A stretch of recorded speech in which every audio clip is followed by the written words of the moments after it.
जाता था, जबकि उसने सभी काम बहुत चतुराई के किए, बस समय के पहले कर दिए।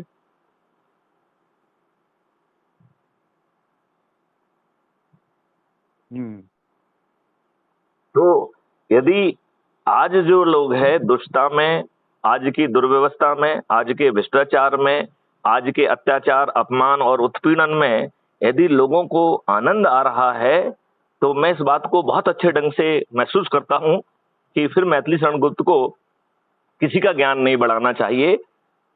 उन्हें यदि उस आनंद का लाभ मिल रहा है तो उन्हें उस आनंद का लाभ लेने देना चाहिए।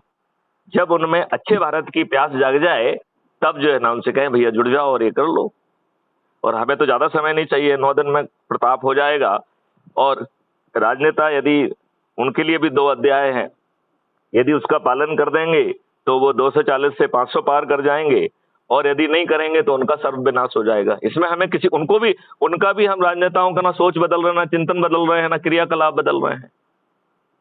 बस जो इस प्रोसेस से बनके जो नियम कानून आएंगे उन्हें पार्लियामेंट में पास करना है, उसका 2 अध्याय ये कह रहा है। और वो पास करेंगे नहीं तो उनका सर्वनाश हो जाएगा, क्योंकि वो सभी के सब, सभी राजनीतिक पार्टियों के सभी राजनेता हार जाएंगे। क्योंकि फिर जो 100 करोड़ महारथियों ने, जिनको अच्छा भारत चाहिए, वो अपने चंद्रगुप्तों को जो है ना के फेवर में संकल्प लेंगे, शपथ लेंगे, तो हमारे किसी भी चंद्रगुप्त को किसी के सामने वोट मांगने नहीं जाना होगा। सभी 543 लोग 100 करोड़ लोगों के संकल्प, शपथ और प्रतिदिन जो है ना थाली बजाकर, दीपक जलाकर जो संकल्प लेंगे, और जिस दिन वोटिंग होगी ईवीएम मशीन में जाके बटन दबाएंगे, तो बताइए इन 543 लोगों को विजयी होने से कौन रोक सकेगा?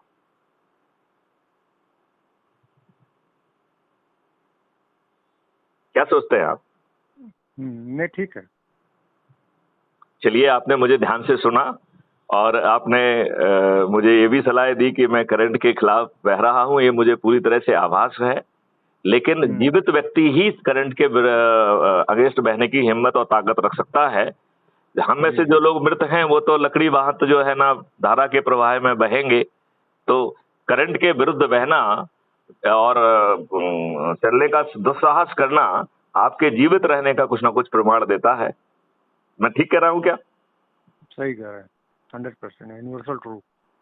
तो आओ, हम तो यही कह रहे हैं कि हम तो आपसे करंट के विरुद्ध भी चलने के लिए भी कह रहे हैं, छोटी सी प्रार्थना कर रहे हैं कि भैया अच्छा भारत चाहिए, संकल्प ले लीजिए। सत्यनारायण की कथा है जिसमें आपको कुछ करना नहीं है, आपके 5 पैसे नहीं लग रहे हैं, कर लो भैया।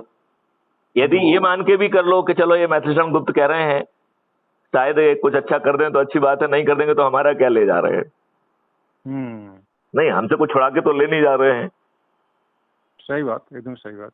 हाँ, तो यदि छुड़ा के नहीं ले रहे हैं तो एक वो मुहावरा है ना कि आजमा कर देखने में क्या बुराई है। क्योंकि ये तो मैथमेटिक्स है। यदि आप इसे कर दोगे तो 100 करोड़ हो ही जाओगे। 100 करोड़ हो जाओगे तो राजनेता सुनने के लिए बेबस हो जाएंगे। यदि वो नहीं बेबस होते हैं तो उनका विनाश सुनिश्चित है। आपके 543 के 43 लोग जो है वो चंद्रगुप्त बिना किसी के दरवाजे पर वोट मांगे जीत जाएंगे। फिर जो प्रार्थना आप राजनेताओं से कर रहे हैं वो खुद कर लेंगे। मैथिली शरण गुप्त ने मॉडल्स भी डेवलप किए हैं, टेक्नोलॉजी भी डेवलप की है। यदि आप crime free Bharat YouTube channel पे जाओ तो बच्चे जो टेक्नोलॉजी डेवलप कर रहे हैं उसका प्रेजेंटेशन दे रहे हैं, वो सब भी है। मैथिली शरण गुप्त ने तो 12 तो स्मार्ट इंडिया हैकाथॉन की हुई है। तो टेक्नोलॉजी तो डेवलप्ड है। प्रॉब्लम टेक्नोलॉजी की नहीं है, प्रॉब्लम नियम बनाने की भी नहीं है। प्रॉब्लम है करेगा कौन? आज के राजनेता तो नहीं करेंगे, और वो विशेष तौर पर नहीं करेंगे जो स्वयं अच्छे नहीं है। आप ये देखिए, सभी राजनेताओं के आसपास कौन से लोग मंडराते हैं? अधिकांश उसमें असामाजिक रहते हैं, गुंडा मावावली रहते हैं, लोगों के को जो है ना कुटाई पिटाई करते हैं, उनके विरुद्ध झूठी शिकायत करके दबाव बनाने के लिए उनके विरुद्ध मुकदमा कायम कराते हैं। अपने नेताजी के जो है ना भपका देते रहते हैं, अपने आप को जो है ना कहीं एमएलए कहीं एमपी का प्रतिनिधि बताते हैं। ये एमएलए एमपी का प्रतिनिधि, ये नया पद कहां से निकल गया? किस कानून में है ये पद, और इसके क्या दायित्व हैं और क्या अधिकार हैं इस पद के?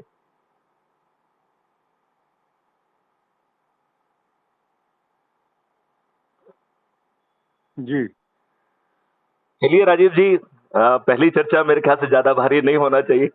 हम लोग आगे बात करते रहेंगे। जब आपका दिल करेगा तो हम जब लाइव सेशन करते हैं उस पर, तो यूट्यूब चैनल पर, तो आप यदि सीधे कहेंगे तो आपसे हम लाइव चर्चा भी कर पाएंगे, आपके विचारों को सुन पाएंगे, उससे हमें लाभ मिल पाएगा। और मेरे ख्याल से दुनिया भी आपके विचारों को सुन पाएगी, जी श्योर श्योर। है ना। तो अब इस जी वार्तालाप को आपकी इजाजत से यहीं पे विराम देते हैं। और यदि जी इस जी जी। चर्चा से आपने कुछ निचोड़ निकाला है, क्योंकि ये क्राइम फ्री भारत मिशन पे अपलोड होती है, तो आप यदि अपने से जुड़े लोगों को, देश को, समाज को कुछ संदेश देना चाहते हो इस चर्चा के तारतम्य में, तो कृपया देने जी का कष्ट करें। जी जी ठीक, कोई दिक्कत नहीं। नहीं नहीं, आप कुछ संदेश देना चाहते हैं लोगों को? नहीं, संदेश तो यही है कि हम तो वही कहेंगे कि जो आप सोच रहे हैं उसको लिए हम समर्थन करते हैं, आपके सोच को, आपके विचार को, जो हम भारत के लिए करना चाहते हैं। और हर आदमी चाहते हैं कि वो परिवर्तित हो, हमारे हमारे आपके सोच से सोच में सोच मिलाए और भारत को एक स्वस्थ भारत बनाए, यही है और क्या चाहिए। बहुत सुंदर, बहुत सुंदर। तो राजीव जी, हम आपसे भविष्य में भी बातचीत करते रहेंगे, और जी अभी निश्चय इस मित्र। वार्तालाप को विराम देते हैं। जय हिंद, जय भारत, वंदे मातरम, जय गुरुदेव। जय गुरु, जय गुरु।